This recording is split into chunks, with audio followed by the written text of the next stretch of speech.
요한 1서 2장 네 번째 부분입니다. 12절부터 17절까지 말씀을 보겠습니다. 여기 보면은 자녀들아, 또 아이들아, 또는 청년들아, 아비들아 이렇게 말씀하였는데, 이 말씀은 신앙의 연륜을 따라서 받아들이면 되겠습니다. 그래서 신앙을 받아들인 지 얼마 안 되는 사람들은 자녀들아, 그리고 오래된 사람들은 아비들아, 이거는 남녀 구별 없이, 또 받아들인 지 10년, 20년 돼서 교회에서 일꾼으로 사역을 감당할 만한 그런 이 신앙의 연륜을 가진 사람들은 청년들아 이렇게 보시면 됩니다. 근데 여기서 쭉 보면은 크게 두 가지 주제가 나옵니다. 교회 성도들에게 초신자가 되었든 아니면은 신앙이 오래되었든 가장 근본적인 것은 구원입니다. 성도 여러분, 구원에 대하여 분명하게 서야 됩니다. 지금 그래서 사도 요한이 이 교회 성도들에게 말씀합니다. 교회에 많은 성도들이 있는데 그 성도들을 세 개로 구분할 수 있지. 초신자, 그리고 오래된 신앙의 연륜이 오래된 사람들, 그리고 나머지 일을 할 만한 청년들과 같은 사람들. 근데 그들에게 가장 중요한 것, 첫 번째, 구원의 도입니다. 구원을 어떻게 받았는지 그것을 꼭 기억하라는 얘기입니다. 초신자가 되었던 신앙의 연륜이 30년, 40년, 50년, 60년 되었던 무조건 다 가장 중요한 것은 구원에 대한 진리가, 교리가 분명히 서야 된다는 것이고, 두 번째는 그렇다면 구원받은 자는 어떻게 살아야 되느냐 하는 그 내용입니다. 그래서 크게 두 가지입니다. 여기서 어떻게 구원을 받았는가? 첫 번째, 여기 12절, 여기 14절 보면 자녀들아, 아이들아 이렇게 말합니다. 근데 구원을 어떻게 받았느냐 이렇게 표현하면은 하나님의 이름을 아는 것으로 죄 사함을 받았다 이렇게 표현합니다. 성도 여러분, 이 말씀이 바로 우리에게 구원이 어디에 있는가가 여기 나옵니다. 구원은 하나님 아버지를 아는 것입니다. 이 안다는 것은 지식적으로만 머리로서만 아는 것이 아니라 내가 주 안에서 연합되었다는 얘기입니다. 하나님과 하나가 되었다는 얘기죠. 마치 죄 이전의 첫사람 아담이 하나님께서 말씀하시지도 않았는데 하나님이 오셔서 동산 중앙에 세우실 때 도망 안 갑니다.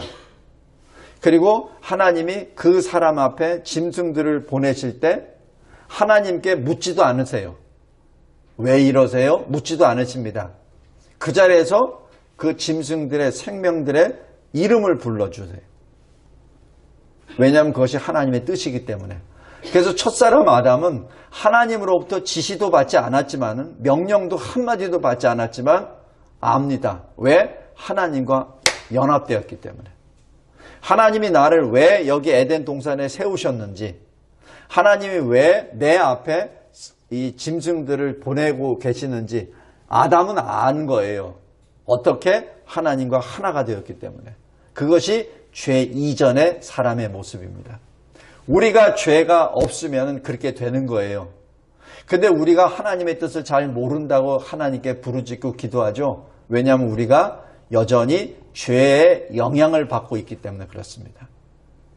여기서 그게요. 너희들이 죄 사함을 받은 것은 하나님 아버지의 이름을 알았기 때문이다 라고 14절에 그렇게 기록합니다. 왜 자녀들에게 먼저 말씀하시죠? 초신자들에게 먼저 말씀합니다. 왜? 초신자는 뭐죠? 바로 그것을 가장 최근에 받아들인 사람이죠. 가장 최근에 지금 세례받은 사람들이죠.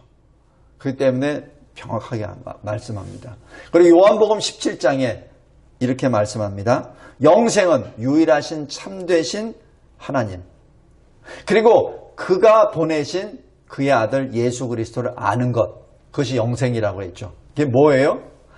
알아야, 하나님 아버지와 주 예수 그리스도를 알아야 그와 연합되어야 영생, 영원한 생명을 누린다는 얘기입니다. 영생이란 뭐죠? 영원히 사는 것? 물론 그건데 누구와? 하나님과. 그게 영생입니다. 하나님과 영원히 살지 못하는 것은 무엇이죠? 영벌입니다. 하나님과 함께 사는 곳이 어디죠? 천국입니다. 영벌은 뭐죠? 하나님이 안 계시는 곳에 영원토록 사는 게 영벌입니다. 그래서 이 세상에 하나님을 믿지 않는 사람은, 죄 가운데 있는 사람은 벌을 받고 있는 사람입니다. 굉장히 무서운 말씀입니다. 예수님이 하신 말씀이에요.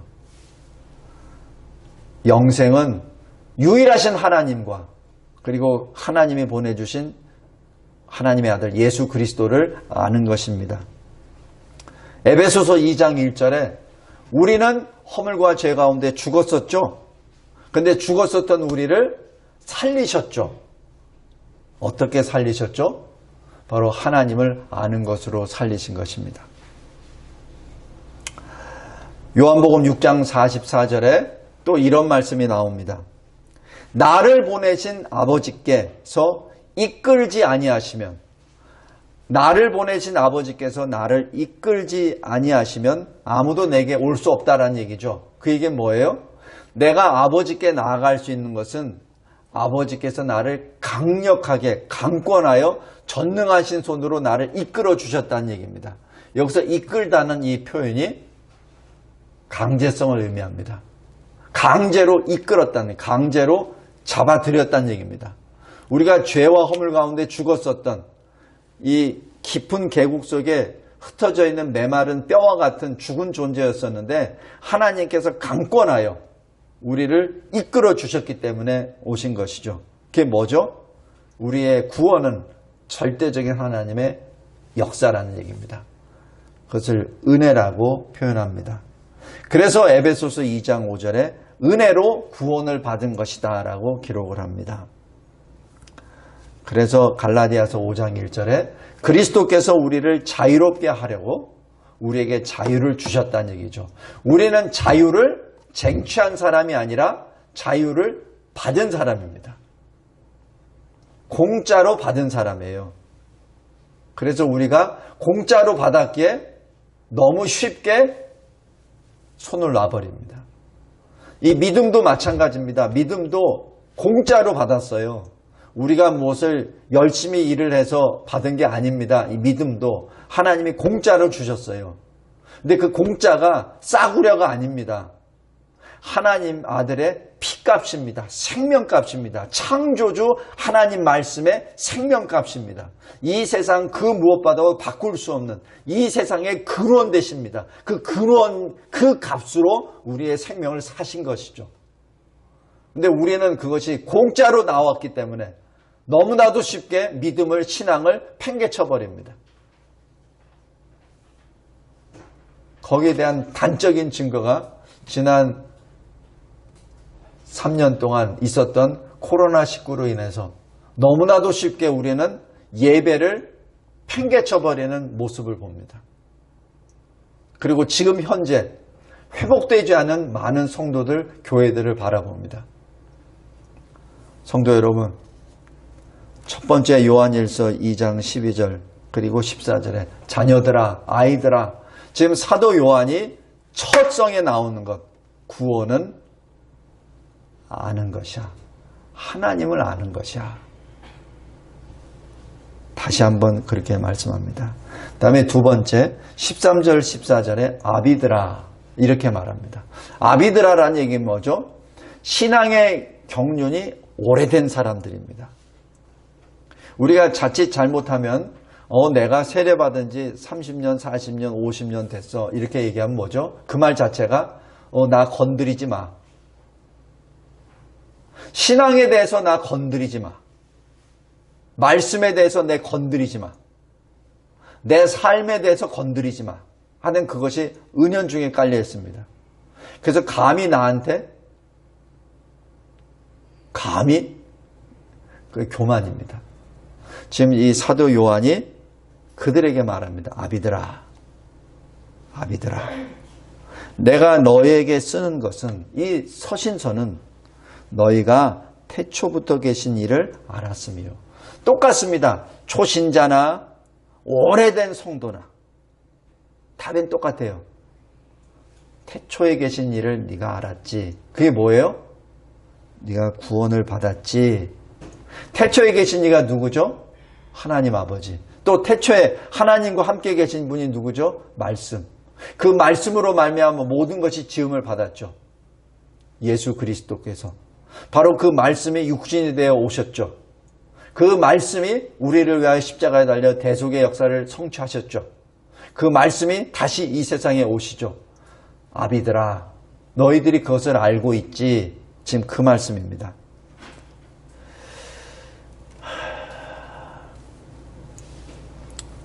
여기 요한복음 9장 58절에 바리새인들과 예수님이 말씀을 나눌 때 바리새인들이 자꾸자꾸 뭐라고 얘기하니까 주님이 하신 말씀, 아브라함이 나기 전에 내가 있었어.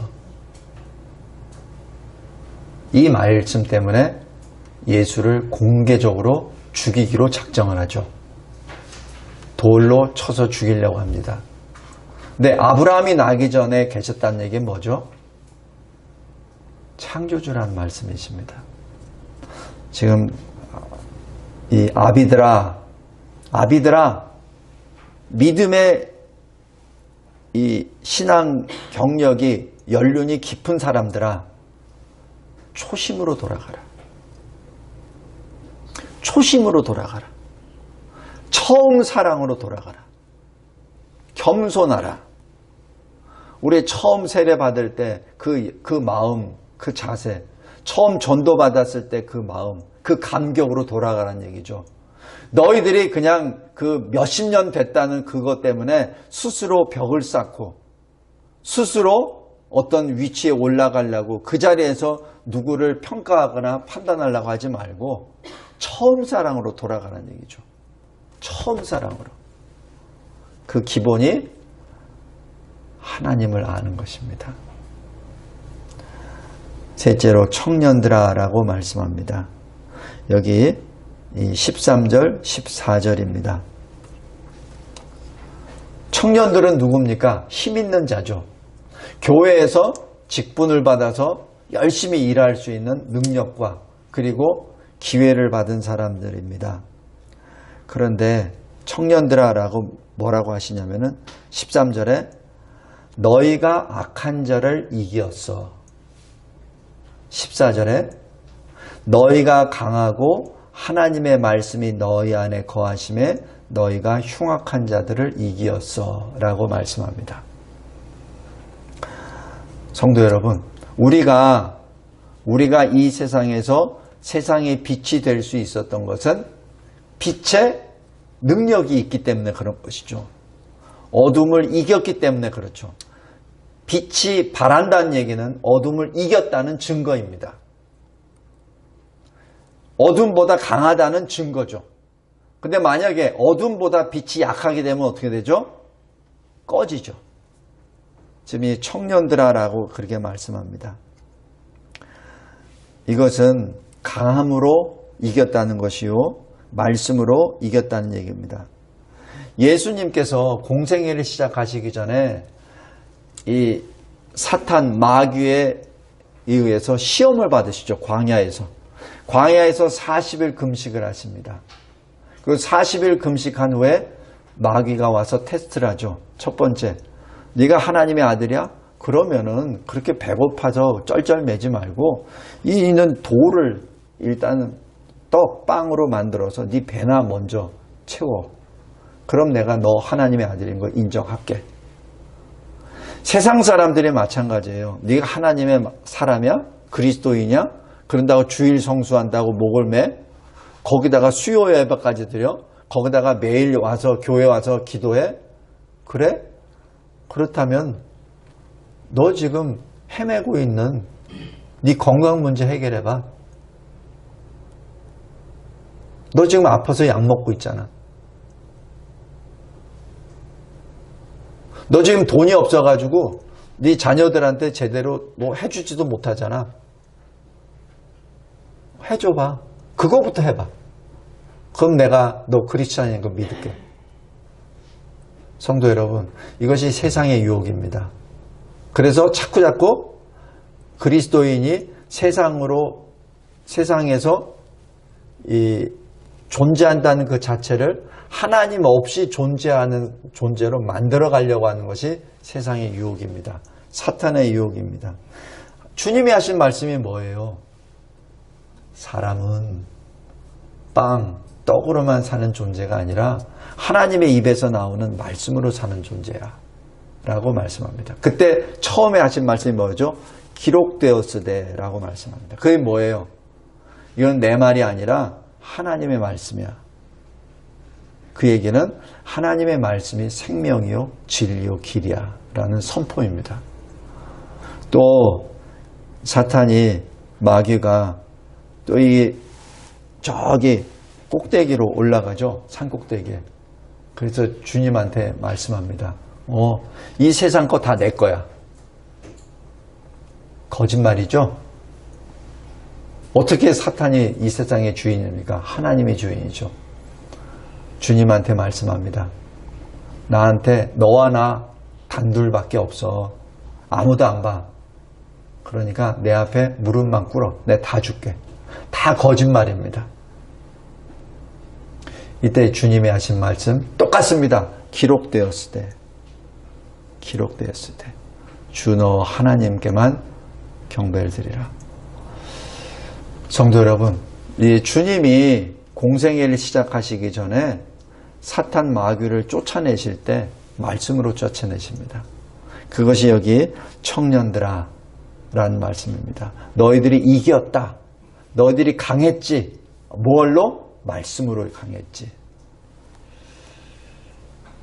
그래서 에베소서 6장 17절에 하나님의 말씀을 성령의 검이라고 그렇게 말씀합니다. 그리고 그 말씀이 요한계시록 19장에 백마를 타고 오시죠. 그리고 그 입에 예리한 검이 나와 만국을 다 심판하십니다. 성도 여러분, 우리가 어떻게 구원을 받았는가, 구원의 길이 어디에 있는가, 그것이 신앙의 가장 첫 번째 질문입니다. 이 문제가 해결되지 않고는 우리는 그 신앙인이라고 말할 수 없습니다. 초년생이 되었든 아니면은 수십 년 동안 오래된 믿음의 거장이 되었든 가장 근본적인 것은 구원의 도입니다. 그래서 이 루터도 칼빈도 마지막 죽기 전에 친구가 와서 그 신앙 고백을 받습니다. 그 믿음의 거장들, 그죠? 믿음의 거장들이 마지막 호흡을 남기기 직전에 친구가 묻습니다. 너는 죽으면 어디로 가느냐? 너는 구원의 확신이 있느냐? 그걸 묻습니다. 그 사람의 신앙을 못 믿어서가 아니라 확증시키기 위함입니다. 그래서 우리 스스로도 마찬가지 그 일을 늘 생각해야 됩니다. 항상 자기 자신에게 늘 자문하고 답변해야 됩니다. 그것을 수치라고 생각하면 안 됩니다. 자, 저 따라서 하세요. 나는 주 예수 그리스도를 믿음으로 구원을 받았습니다. 이 신앙 고백 끝까지 지켜야 됩니다. 그리고 이 신앙 고백이 우리의 삶을 좌우해야 합니다. 두 번째, 그러면 구원받은 자는 어떻게 살아야 됩니까? 라는 말씀입니다. 15절부터 17절입니다. 15절, 세상이나 세상에 있는 것들을 사랑하지 말라라고 말씀합니다.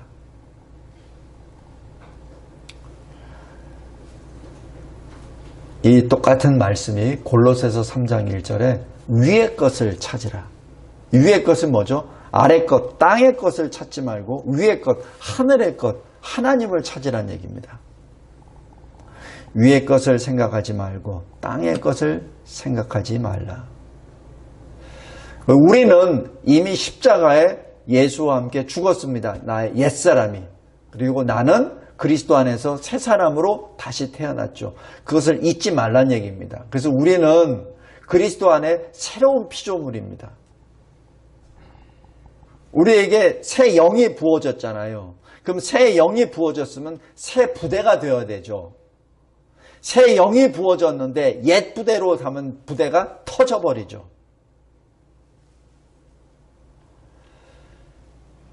세상의 것은 무엇입니까? 여기 세상의 것이 여기 16절입니다. 육신의 정욕, 안목의 정욕, 이생의 자랑입니다. 사탄이 마귀가 예수님을 시험할 때도 똑같이 했었던 것이 바로 이것을 건드리는 것이요. 창세기 6장에 셋의 자손들, 이거 믿음의 계보, 믿음의 자손들이 자기 눈에 좋은 대로, 눈이 기뻐하는 대로 가인의 딸들을 아내로 삼죠. 그래서 결혼이 어떻게 되죠? 불신 결혼이 되어버리죠. 그러니까 그 결과는 노아의 심판이 됩니다. 우리가 저기 에녹을 보면은 하나님과 같이 동행하시다가 죽음을 보지 아니하고 올라가셨다 그랬죠. 에녹이 누구예요? 셋의 계보입니다. 근데 왜 에녹이 거기 기록되었을까요? 왜냐면은 하나님과 동행하지 않는 사람이 너무나도 많으니까. 유독 에녹이 하나님과 동행하는 유일하게 확증된 사람이기 때문에 하나님께서 기뻐서 죽음을 보지 않고 올라가셨다는 얘기죠. 그 얘기는 그 나머지 사람들은, 소위 셋의 계보를 받았다는 사람들은 하나님과 동행하지 않았다는 반증이 아닙니까? 이 시대도 마찬가지입니다. 우리가 그리스도인이라고 하고 어느 교회 교인이라고는 하는데 진정으로 하나님의 사람인가? 진정으로 내가 그리스도께 속한 자인가? 그것을 분명하게 점검해야 됩니다. 내가 지금 세상의 것을 좋아하는지 하나님의 것을 좋아하는지 그것을 먼저 분별하기 바랍니다. 내가 세상에 어떤 그 계약을 하기 위해서 가는 것과 하나님의 집에 와서 예배드리고 기도하는 것과 비교했을 때 나는 어느 것에 먼저 중점을 두는 것인지 그것을 먼저 봐야 됩니다. 잘 생각해야 됩니다.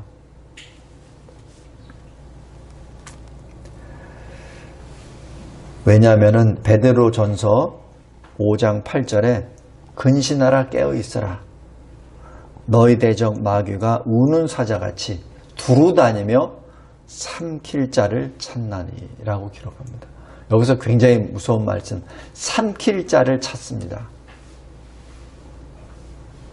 진정으로 우리가 그리스도 안에 있는 자라면 마귀가 삼킬 수가 없죠. 마귀가 삼킬 수가 없죠. 네, 마귀가 삼킨다는 얘기는 틈을 줬다는 얘기고 그만큼 세상의 것에 내가 끌려갔다는 것을 의미합니다. 마지막, 어떻게 구원받은 자가 살아야 됩니까? 하나님의 뜻을 행해야만 합니다. 그것이 17절입니다. 이 세상도 정욕도 지나가되 이 세상도 사라지고 또 우리가 가지고 있는 정욕도 다 사라져. 70, 80 되면 다 없어져. 오직 하나님의 뜻을 행하는 자는 영원히 거하느니라. 여기서 영원히 거한다는 게 뭐죠? 영생이죠. 그 뜻은 하나님과 함께 사는 천국의 삶을 말합니다. 성도 여러분, 하나님의 뜻을 아는 것으로 영생에 가는 거 아닙니다. 하나님의 뜻을 듣는 것으로만 영생에 가는 거 아닙니다. 하나님의 뜻을 행하는 자가 영생으로 갑니다. 제가 누차 말씀드립니다. 믿음으로 구원을 받습니다. 네, 맞아요. 아멘입니다. 그런데 그 믿음의 증거가 뭐냐는 얘기죠. 바로 행함입니다. 믿는다고는 말로 하면서 만약에 행함이 없다면 그건 립 서비스죠. 그건 아무 의미가 없습니다. 그래서 갈라디아서 5장 1절에 굳건하게 서라. 다시는 종의 멍에를 매지 말라라고 말씀합니다. 그리고 사도 바울이 빌립보서 2장에 3장에 이렇게 말씀합니다. 항상 복종하여 두렵고 떨림으로 너희 구원을 이루라. 이게 무슨 말씀이죠? 구원은 믿음으로 말미암아 얻는 건데 믿음으로 말미암아 의인이라 칭함을 받죠.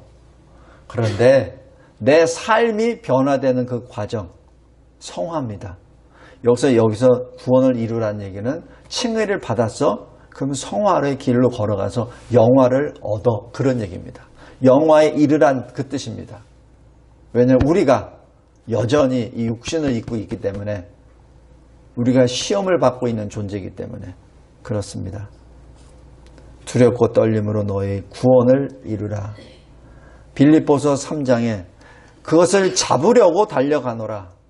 아직 내가 잡은 줄로 여기지 아니하노라. 표대를 향하여 그리스도 예수 안에서 하나님이 위에서 부르신 상을 위하여 달려가노라 라는 그 말씀입니다. 사도 바울이 이 땅에서 사는 동안에, 하나님의 일을 감당하는 동안에도 늘 표대를 향하여 지금 달려가고 있습니다. 그리고 에베소서 1장에 귀한 말씀이 나옵니다. 예수 안에서 선한 일을 위하여 지으심을 받았는데 이는 하나님의 영광에 찬송이 되어 하나님의 영광을 찬송하기 위함이라. 성도 여러분, 말씀을 맺겠습니다. 이 말씀이 어렵습니까? 이 말씀 지키는 것이 어렵습니까? 주님과 함께 동행하는 것이 그렇게 어렵습니까? 신명기 30장 11절부터 14절까지 말씀입니다. 내가 너에게 오늘 명령한 이것은 너에게 어려운 것이 아니야. 먼 곳에 있는 것도 아니야. 항상 너와 같이 있어. 너와 아주 가까이에 있어. 아주 가까이에 있어. 내 입에 있고 내 마음에 있어. 우리 입에 있고 우리 마음에 있습니다. 그것을 행할 수 있습니다.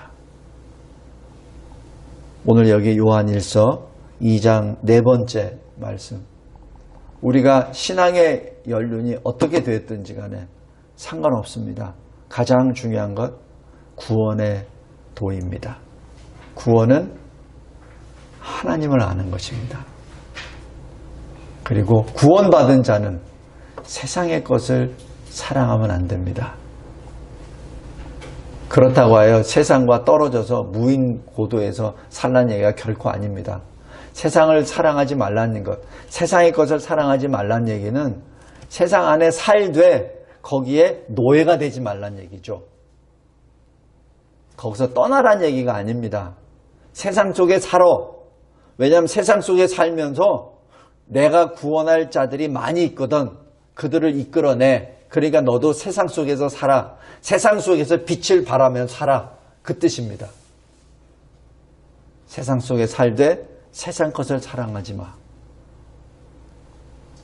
이것은 너의 마음에, 너의 입에 이미 있는 것이야. 새로운 것 아니야.